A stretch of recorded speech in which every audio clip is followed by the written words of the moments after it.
Hey, good morning, everybody. Let's thank Taylor for helping me out with the screen this morning. And since he's up here, I figured couldn't let him get away with that.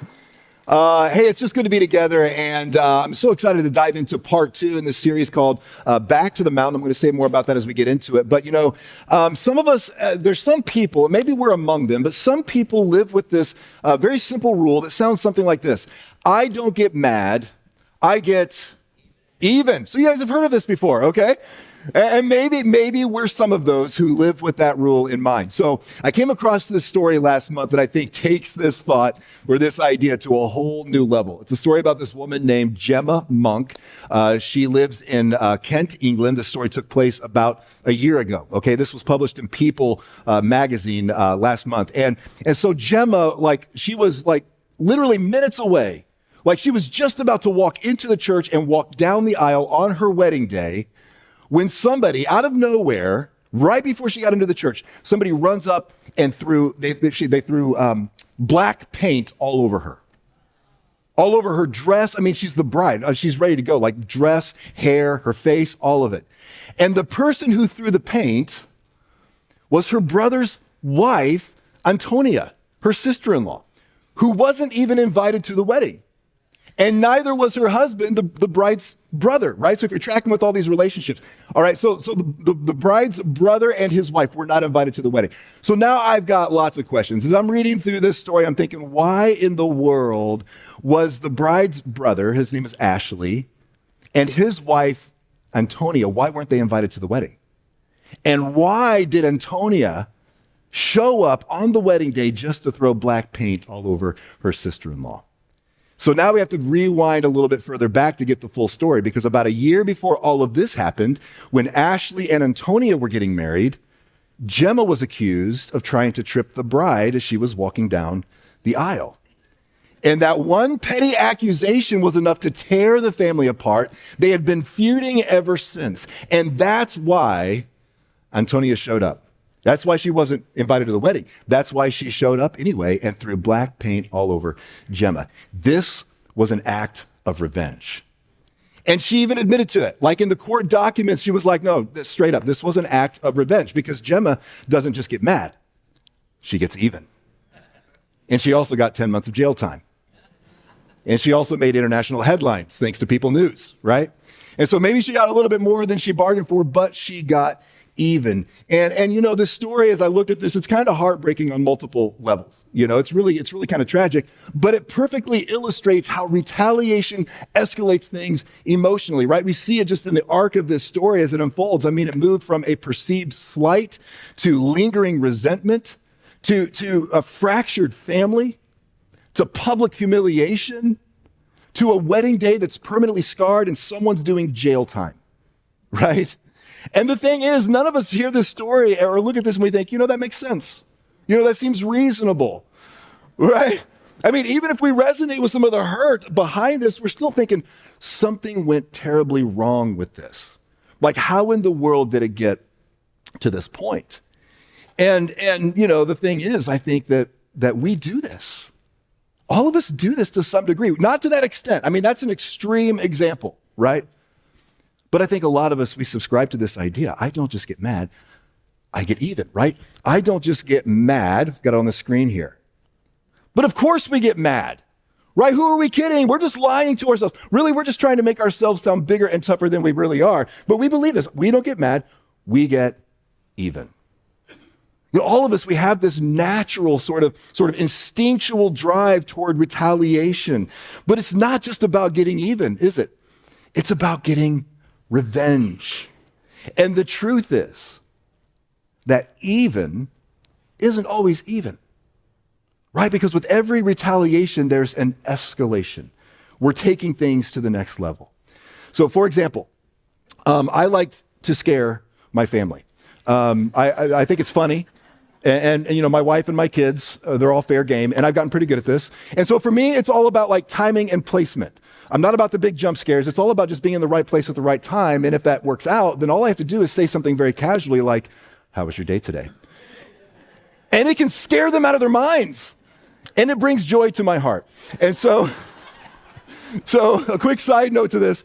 like peak dad moment for me. Like in our last house in Indiana, Bree had the only bedroom downstairs.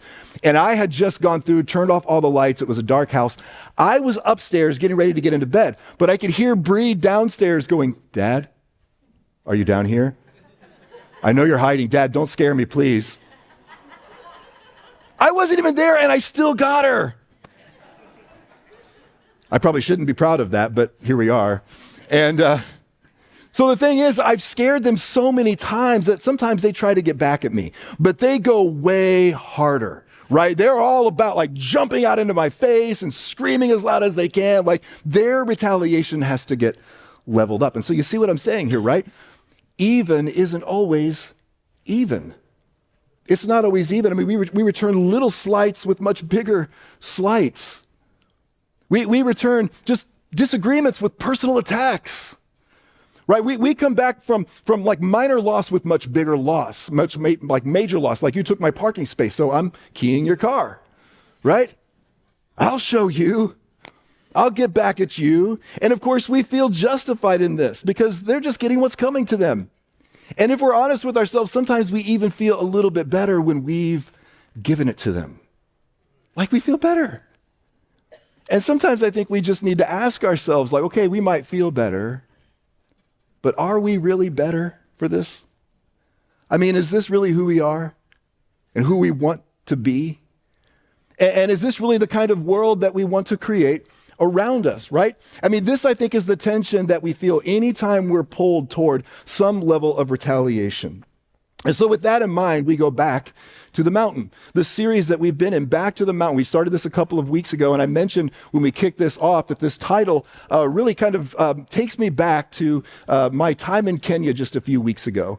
You know, most mornings when we were over there, our hotel rooms had these patios, and so I would sit out on this patio in the mornings, and I would sit with this view. I mean, this was the view that was sort of spread out before me. You got the mountain range in the background, the Lake Nakuru there spread out. And I would sit there with the scriptures. I would sit there with my journal, and I would just spend some time reflecting on the words that Jesus spoke in a setting very similar to this one. And the words of Jesus that I'm referring to are the words that have been captured by one of his followers named Matthew. Matthew was a follower of Jesus. He was a witness to all of this. He was there, and so he wrote it all down. And here's how Matthew opens chapter 5 in his account of the Jesus narrative. He opens it this way. Now, when Jesus saw the crowds, he went up on a mountainside and sat down. His disciples came to him, and he began to teach them. And then what follows and what really unfolds from there for the next 3 chapters is what's considered the definitive collection of Jesus' teachings, what we know as the Sermon on the Mount. And throughout his mountainside teaching, Jesus is unpacking his vision for his followers and really the kingdom that he came to establish. And this kingdom theme is really kind of all throughout his Sermon on the Mount. And you know, it's interesting because we often think of Jesus in terms of the things that he did, right? We have these ways of referring to Jesus like the teacher, right? And which is appropriate because that's what he did. We're looking at his teachings today. We do that all the time. We even refer to Jesus as our Savior, which again, that's what he came to do. To offer salvation through the forgiveness of sins and reconciliation with God. He did these things. But when we think of Jesus just in terms of what he did, we might miss who Jesus really and truly is. And it's sort of like, Amanda. Amanda has always been, she's just done an excellent job at keeping our house looking nice and clean. But I've never introduced Amanda or referred to her as my housekeeper. I never would, okay? That would be the last you would hear from me for a very long time. She does that, but that's not who she is. Jesus did these things, but there's so much more to who he is. And so throughout the New Testament, we see this word that's often attached to Jesus. I mean, you just follow him through the Gospels, you follow him through the letters of Paul and through the other New Testament writers. This word that comes after his or right before his, the word Christ. And I think you know this, or maybe you don't know this. If you're new to church or new to faith, you might not know. That's not actually his last name, right? And as far as I know, his middle initial is not H. I don't even know where that came from. Christ is not his last name. Christ is actually his title. It's his title, and it's a funny word because it's not even a direct translation in the English Bible from what's in the original language. If we just take that word literally out of the original language, it means king. It means king. In fact, as you're reading through your New Testament, anytime you see the word Christ, you can just replace it with the word king, because that's who Jesus is. He's God's chosen and anointed king who came to establish his kingdom, where he is the ultimate authority and where we can experience the fullest and most satisfying life beyond our imagination with him, right? And so throughout his Sermon on the Mount, the king is describing life in his kingdom. And he's inviting us to participate in that life with him. And so in this series, we're really zooming in and just sort of zeroing in on the middle part of this sermon. As I said a couple of weeks ago, we're kind of jumping past the first part of it. We're not going to get all the way to the end of it. And so I've encouraged you, go and read this on your own. Matthew chapters 5, 6, and 7. It's fascinating. It's inspiring. It's challenging. But read it on your own because we're only looking at this middle part. And in this series, we're bringing a series of messages, or I'm bringing a series of messages that have been loosely inspired by some of my own personal journal entries. As I've been just slowly making my way through, in my own personal time, just making my way through the Sermon on the Mount. And so over these next few weeks, as we talk about going back to the mountain, really this is an invitation for us to return to the original teaching of Jesus, to recapture his way of life. Now, we paused this last week so Allison Meyer could come and share with us on Mother's Day. She did a fantastic job. But we kicked this off 2 weeks ago. We're going to pick up right where we left off in Matthew chapter 5. So if you have a Bible app, and you'd like to follow along with me as we go through this, then go ahead and open that up to Matthew chapter 5. We're going to start in verse 38. Of course, it's on the screens for us as well. So here's how Jesus opens this part of his teaching on the mountainside. He says, in verse 38, you have heard that it was said. You have heard that it was said. So Jesus is doing this again, right? We talked about this a couple of weeks ago, that throughout the Sermon on the Mount, Jesus does this where he kind of draws his audience in with familiar teachings and sayings. And so everything that he's about to say, they've already heard. And by the way, so have you. He says, you have heard that it was said, eye for eye and tooth for tooth. And what Jesus is doing here is he's actually quoting directly several passages from the Hebrew Scriptures. He's quoting these things. In fact, it's one of the oldest laws in the world. It's the law of retaliation. And it actually sounds kind of brutal, right? I mean, eye for eye, it sounds savage, right? And it sounds brutal, but actually it was intended to be merciful because not only did it protect the innocent, but it also limited retaliation to what was in direct proportion to the offense. And so it's really kind of one of the earliest versions of the punishment must fit the crime. And in the ancient world it was introduced to, it actually guarded against justice being carried out through acts of excessive brutality. So no, you can't take that person's life just because they hurt your feelings, right? That's too far. You can't do that. And this was important because human nature has always escalated conflict. Always. I mean, you injure me, so I destroy you. You hurt my family, so I annihilate yours, right? It's always been this way.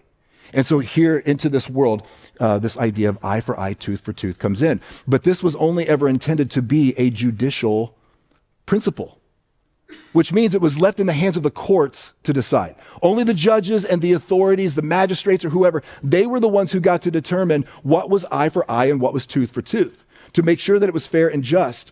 But by the time that Jesus came onto the scene, this had actually become something that was privatized to justify personal acts of vengeance. And so people were taking this into their own hands, and they were saying eye for eye, tooth for tooth. And everyone who heard Jesus now bring this into the conversation, they knew exactly what he was saying. And Jesus knew that. He knew that they knew. And so he flips it upside down, right as they're just like nodding along in agreement, like, yeah, Jesus, we're with you. He flips it upside down with this, but I tell you.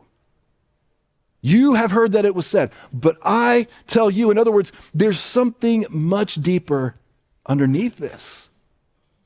Much deeper, because what's been taught and culturally accepted as true and appropriate is not compatible with life in my kingdom. And so once again, he's calling us to more. And here comes his revolutionary, somewhat radical teaching.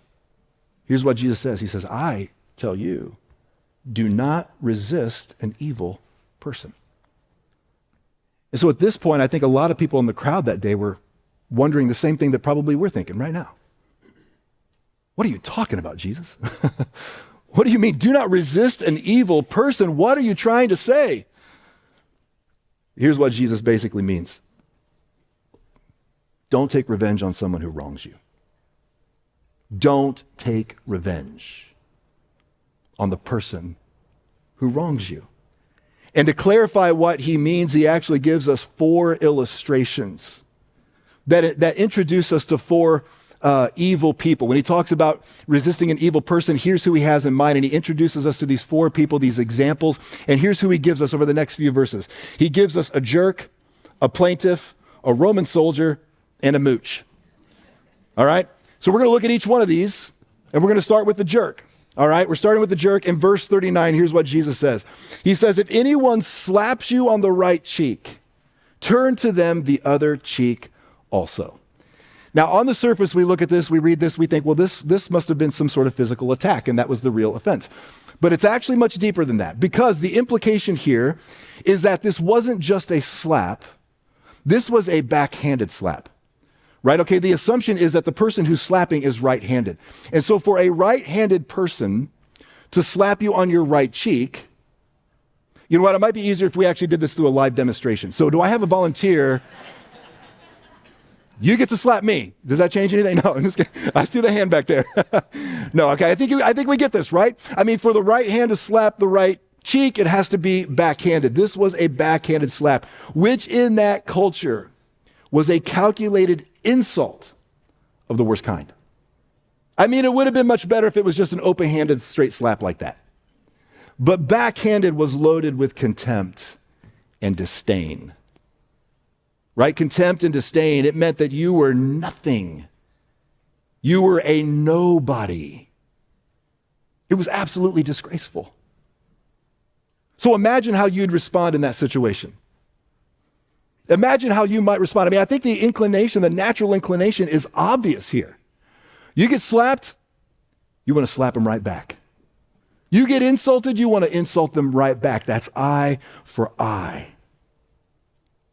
But Jesus says, you don't actually have to do that. You don't have to do it. I mean, you might feel entitled to it. It might even make you feel better. But the point is that revenge does not make you. It doesn't make them. It doesn't make the situation any better in the end. So Jesus says, turn the other cheek, which again is something we've all heard before. We've probably heard that our entire lives, even if we didn't grow up in the church. We might not have even known that it was Jesus who said it. Turn the other cheek, which if you think about it, that takes guts, doesn't it? To turn the other cheek means that you might actually take it on both cheeks. And to just stand there like that and say, okay, here you go. That's tough, right? That is tough as nails. Jesus says, don't resist the jerk. Even when they insult you, even when they slap you on one cheek, you turn the other cheek. And then he gives us another example. Verse 40, Jesus introduces us to the plaintiff here. He says, if anyone wants to sue you and take your shirt, hand over your coat as well. So Jesus kind of pulls us into this courtroom drama now. And the idea here is that someone is being wrongfully sued for their shirt, which is kind of funny, but yeah, they're trying to sue you for your shirt. And so again, I think the implication is, if we're being dragged into court like this, we're justified in thinking, you know what, I will have my day in court. So lawyer up, pal. It's going to get real ugly. I'm going to fight you tooth and nail here. I'm going to keep what's mine. But Jesus says in this moment, as we're talking about the litigator here, he says, and he's looking at his followers. He's looking at his disciples. He's talking to you and me. He says, go ahead and give them your shirt. Give them what they're asking for. and also maybe even what you're legally entitled to keep. Go ahead and give that to them as well. In other words, settle things quickly and peacefully. And again, retaliation feels natural, feels justified, but in the end, who really wins? Right? I mean, you might fight that battle, you might win that battle, but what do you gain in the end? Besides your coat or your shirt or whatever. What do you lose in the process? So Jesus says, don't resist the litigator. And then he introduces us to another example here, the Roman soldier. This one's not quite as obvious, but here's what Jesus says in verse 41. It says, if anyone forces you to go 1 mile, go with them 2 miles. So where did we get the Roman soldier here? Okay, this goes back to the cultural backdrop of what Jesus is talking about here. All of these characters that he's introducing us to, they're all very culturally specific to the first century. And of course, Jesus is talking to first century Israeli people in Israel, and a country that was under Roman occupation at the time. And so it was a very common practice, and everybody knew this, very common practice for Romans to commandeer regular citizens. And if that happened to you, if they came up to you, you would be forced to walk with that Roman soldier to carry their heavy military gear for up to 1 mile. And that's what Jesus is talking about here. You have to carry that gear, that heavy military gear, for up to 1 mile. So imagine, and I'm sure you can imagine just how imposing this was, how demeaning and awkward this was. So just forget about anything else you had going on. Right? Just whatever agenda you had, whatever errand you were running, whatever was on your mind in that moment, just forget about that. Drop all of that, because now you're being forced against your will to serve the very person who invaded and now occupies your home. I mean, this was an outrage.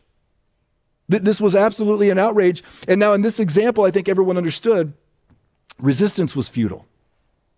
I mean, it's not like you're going to retaliate against a battle-hardened Roman soldier. And so Jesus is like, listen, you're going to carry that stuff. You're going to walk that mile if this happens to you. And so really what he's doing here is emphasizing the attitude behind the action. If you find yourself in that situation, choose to be helpful. Go the extra mile. And again, that's something we've all heard before. Probably our whole lives growing up, even if we didn't go to church, we heard, go the extra mile. We might not have known that it was Jesus who said that. Because the Roman soldier could force the first mile, but not the second mile. Right? That second mile was their choice. That's freedom, Jesus is saying. You have the freedom in this moment to go the extra mile. Don't resist the one who imposes upon your life. But go the extra mile. Then he introduces us here to the last example, the last character here, the mooch. The mooch. Looking at the last verse here, verse 42, it says, give to the one who asks you, and do not turn away from the one who wants to borrow from you. So as I read this, it kind of reminded me of middle schooler me.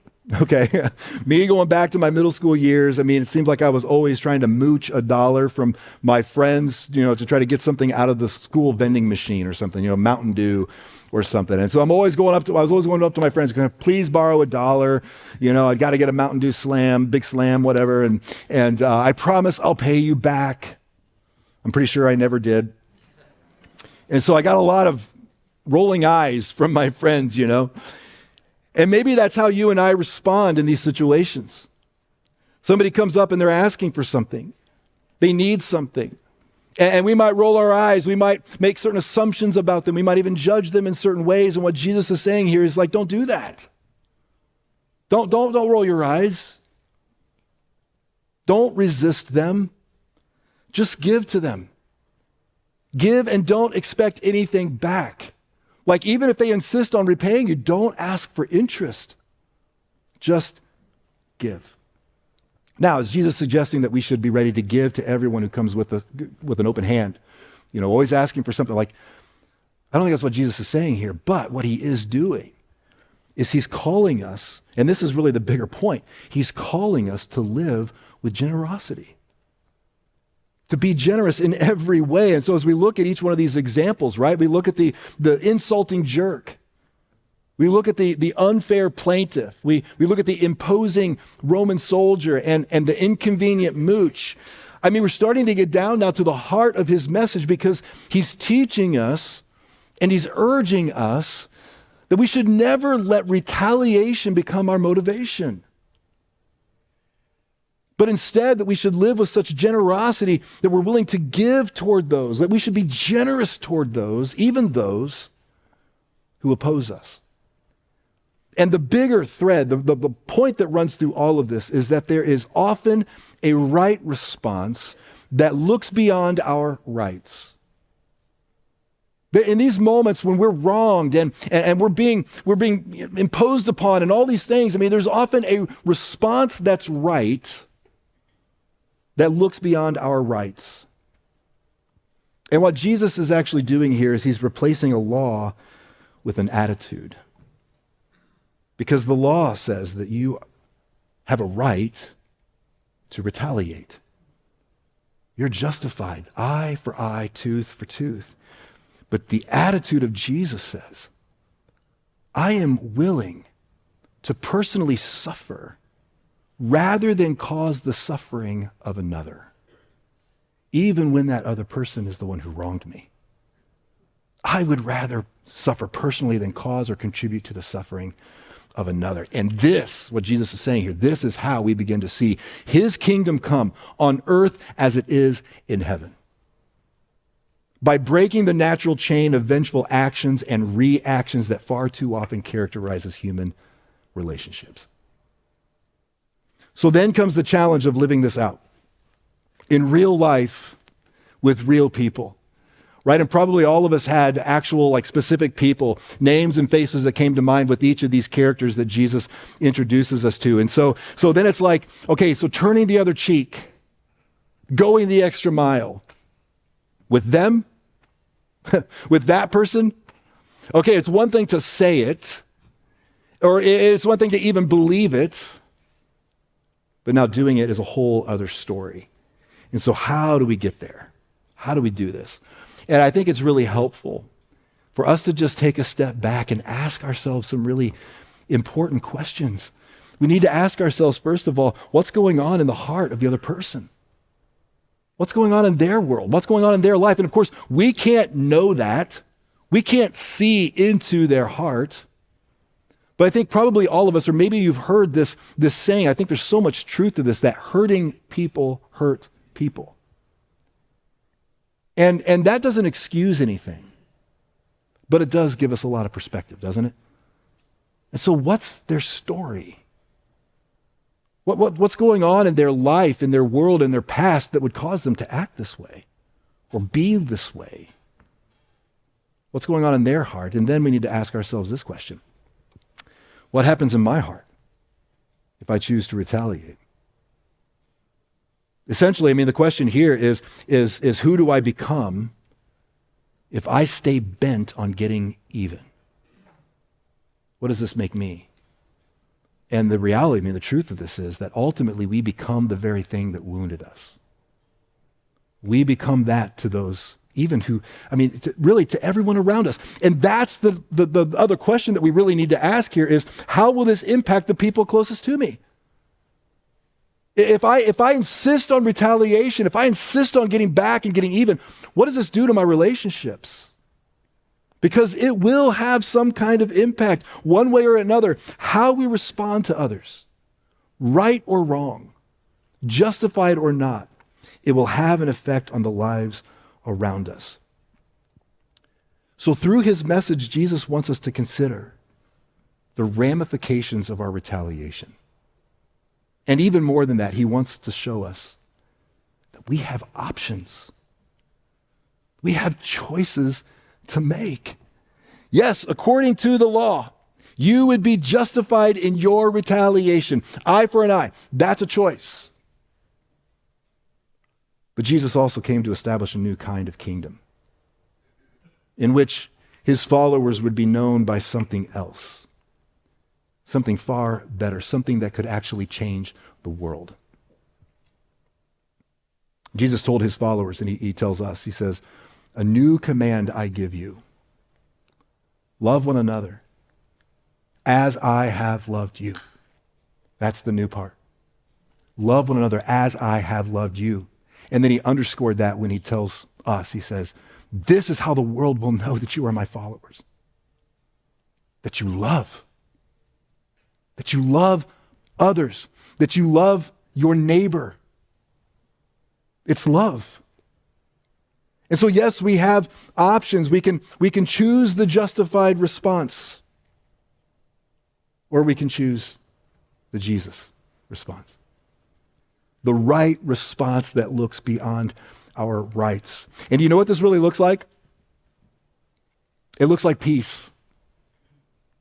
It looks like patience and kindness, gentleness, self-control, love and joy. And some of you are thinking, well, this sounds really familiar. And that's true. It should sound familiar because this is what the first century apostle wrote in one of his letters and described as the fruit of the Spirit, which means that this is who we are when we've given our lives to Jesus as his followers.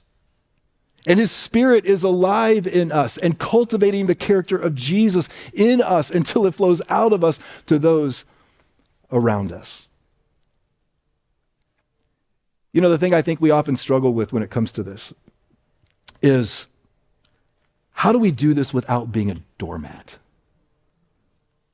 How do we live this out without just being a doormat to those around us? And I want to ask this question in response to that. Is that really a kingdom value? We seem very, very intent on making sure we don't become a doormat, but is that the kingdom value? Now, I'm going to let you wrestle with that on your own, okay? I'm just asking the question. You sit with that one. You sit with the teachings of Jesus, and with God's help, sort that one out and let me know what you come up with. Is that a kingdom value? Listen, here's what we need to know in this.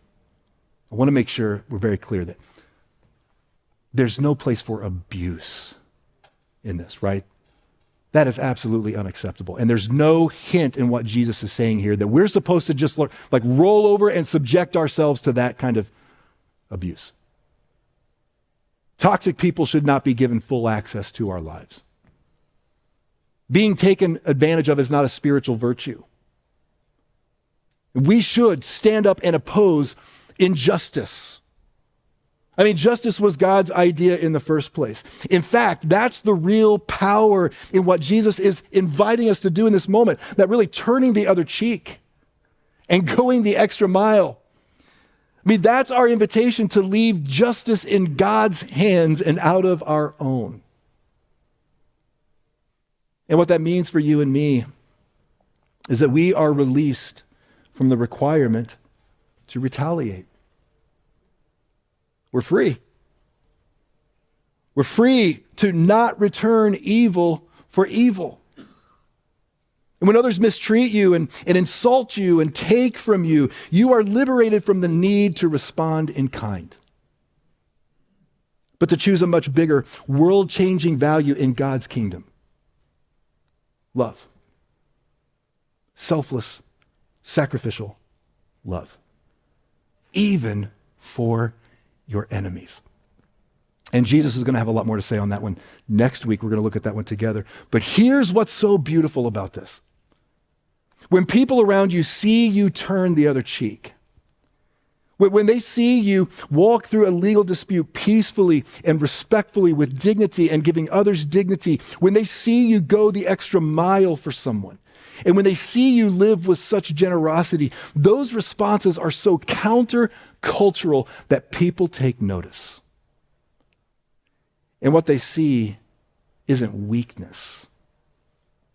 They see a love that's so remarkable and genuine that they want in on it. And it might come out in a funny question like, what's wrong with you? Why are you so weird? What they're really saying is, you have something I don't have. And I wish I had that. I mean, I wish I could just let that stuff roll off my back. I wish I could walk through situations like that and just keep my head. How do you do that? I mean, we look at those situations and people, we admire those things because they are admirable. That's strength, right? It inspires us. And you know this because you've probably thought this about someone in your life who embodies this. You admired them. They inspired you. Maybe you're that person to someone else and they've asked you, what's that all about? How do you do that? And maybe you told them the only possible explanation is God. It's God. Because, to be honest, everything in me wanted to push back. Oh, I wanted so bad to get even. I wanted to show them. But I'm learning that's not the way of Jesus, my King. And so the only reason I didn't respond like that is because his Spirit is alive in me. He's working on me. He's teaching me. He's changing me. He's growing me. He's releasing me from the requirement to retaliate. There's often a response that's right, that looks beyond your rights. And when we choose that response, it sets us free. Free from the need to defend ourselves, free from the need to get back at that person, free from the need to retaliate. And that kind of freedom changes people. It changes you. It's changed me. It has the power to change the world. Would you pray with me? Jesus, thank you for challenging us this morning with your teaching. That in these moments when we feel so slighted and everything in us wants to just retaliate, to respond in kind, to get back, that you release us from that. That you free us to live in such a better way, to experience such a better life, to really join you in the life of your kingdom. Would you help us? Because we recognize this is so hard in our own strength. In fact, I would even say it's impossible. But with your help, we can do this. Strengthen us, Jesus. Continue to call us to more, we pray. In your name, amen.